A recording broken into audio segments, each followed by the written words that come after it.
खुलुमबाय स्टुडियाव दं आं किरिखां ब्रह्म काजलगाव दालाय दुलाराय बर' फरायसा आफादनि बानजायनायाव काजलगाव नोगोर मावफुंसालिनि नब्लाङाव बर' माहारियारि बाद आरो आथिखालनि थासारिनि सायाव जथायै लाइमोनफोरजों सावरायनाय हाबाफारि लादों।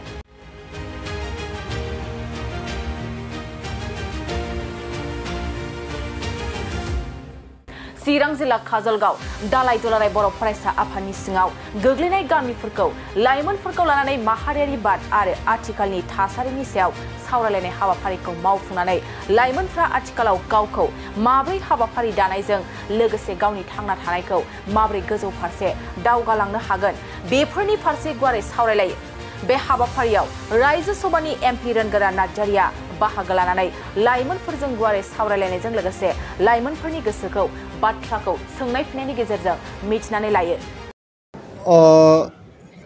काजलगाव दालाय दुलाराय बर' फरायसा आफादनि बानजायनायावहाय दिनै काजलगावनि सिङाव थानाय फरायसाफोरखौ लानानै इयुथफोरखौ लानानै मोनसे सावरायनाय हाबाफारि बेवहाय बाहागो लानो मोननानै आं खोब गोजोननाय मोनदों आरो बेवहाय 300सो जोंनि इयुथफ्रा बाहागो लादों। खोब मोजां बयबो बाहागो इन्टारेक्सन खालामदों। बेवहाय गासैबो बिथिङाव आथिखालनि थासारि बर'नि बाथ्रा जोंनि रांखान्थि सोलोंथाइ बिनि सायाव गोबाङानो बाहागो लादों आरो सोंनाय फिननाय जादों आरो बे थासारिखौ नुनानै आं खोब गोजोननाय मोनदों जे दानि जे इयुथ बेयो मोनसे भाइब्रेन्टलि बयनिबो सिन्थाया सोलिगासिनो दङ गावनि हारिनि थाखाय ओनसोलनि थाखाय जौगानायनि थाखाय बोरै मोजां जानो हायो बिनि बागै सिन्थाफ्रा सोलिगासिनो दं होननानै आङो हमनो हादों। बेवहाय मोनसेल' खोथाखौ आं बुंनो लुबैदों जे दानि इयुथआ केरियारखौ लानानै खोब कनसार्न गावनि थांनानै थानांगौनि बाथ्राखौ लानानै खोब कनसार्न आरो बेखौबो लानानै गोबां कुइसन खालामदों।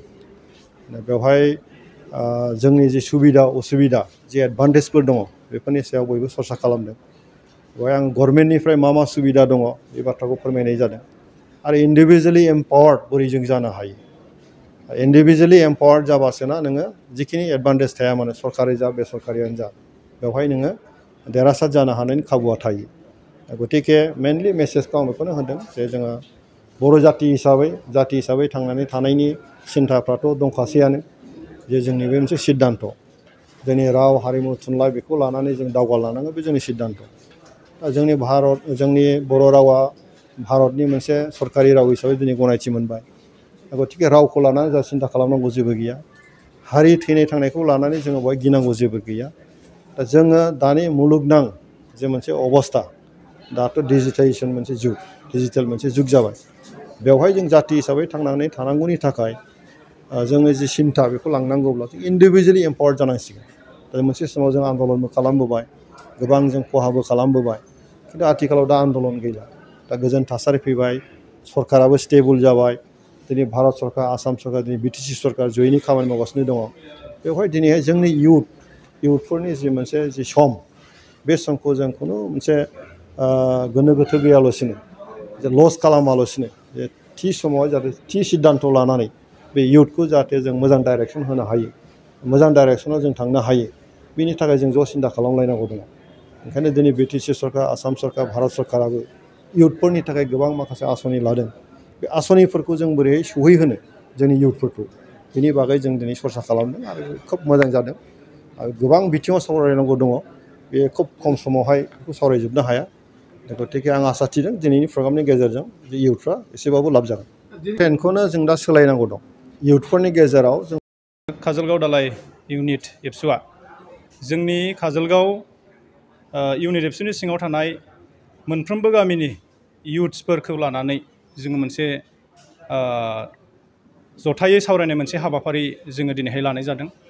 जोंनि बे थांखियानो जाहैबाय जोंनि ओनसोलनि साफ्रोमबो इयुथ्सफोरा जाहाथे मोनसे सोलोंथाइनि आयदा बा गेम्सनि बिथिङाव बा कालचारेल बिथिङाव बोरैहाय माने जौगासार जानो हायो जोङो बैफोरखौ गासैखौबो बिथा खालामनानै जोङो सावरायदों आरो बेजों लोगोसे जोङो गुबै मोनसे थांखि लानाय जादों। दिनैनि सावरायनायावहाय जोङो माहारिबाद आरो आथिखालनि जेनाखि थासारि बेनि सायाव जोङो बे आयदाखौ लानानै दिनैनि जेनाखि सावरायनाय जथुम बेखौ जोङो गुबै थांखि हिसाबै जोङो लानाय जादों आरो बेयावहाय जोङो मानगोनां रायजो सभानि एमपि सारखौ जोङो बेवहाय इनभाइट खालामनाय जादों। इनभाइट खालामनायनि गुबै थांखियानो जाहैबाय मा, जोंहा मानगोनां रोंग्रा एमपि सारा जिहेतु बर' हारिनिफ्रायनो जातिनि मोनसे खामानि मावनानै बिथाङा दिनै एमपि जानो हाबाय। दा बिथांमोननियाव गोबां माखासे बिथांमोननिफ्राय जोंहा गोबां माखासे सोलोंनांगौ माखासे खोथाफोर दङ बा जोंहा मिथिनांगौ दङ। दा बेफोरखौ जोङो शेयार खालामनो थाखायनो इयुथ्सफोरनि साननाय हनाय आरो बिथांमोननिफ्राय जोङो माखासे मिथिनांगौ खोथाफोर थागोन बिदि साननानै जोङो दिनैहाय नैबे दिनैनि हाबाफारियाव बिथांमोनखौ जोङो इनभाइट खालामनानै लाबोनाय जादों। आरो बेजों लोगोसे जोङो मोनसे इन्टारेक्सन जोङो सारमोनजोंहाय दिनैनि हाबाफारियाव जोङो लानाय जादों। जोंनि इयुथ्सफोरा बेवहाय गासै 300सो बाहागो लादों। बिथांमोना खोब मोजाङैनो एमपि सार बिथांमोनजों इन्टारेक्सन खालामदों। माखासे मिथियैफोरखौ जोङो मिथिनो मोन्दों। दा बेजों लोगोसेनो आं खावलायगोन कि जों जेरैहाय इयुथ्स हिसाबै जोंनाव गोबां माखासे प्रब्लेमफोर थायो एरिया हिसाबै, जोङो बेखौबो जोङो सारमोननि सिगाङाव जोङो फोरमायदों। दा दिनैनि जेनाखि मेलनि गुबै थांखि बेखिनियानो।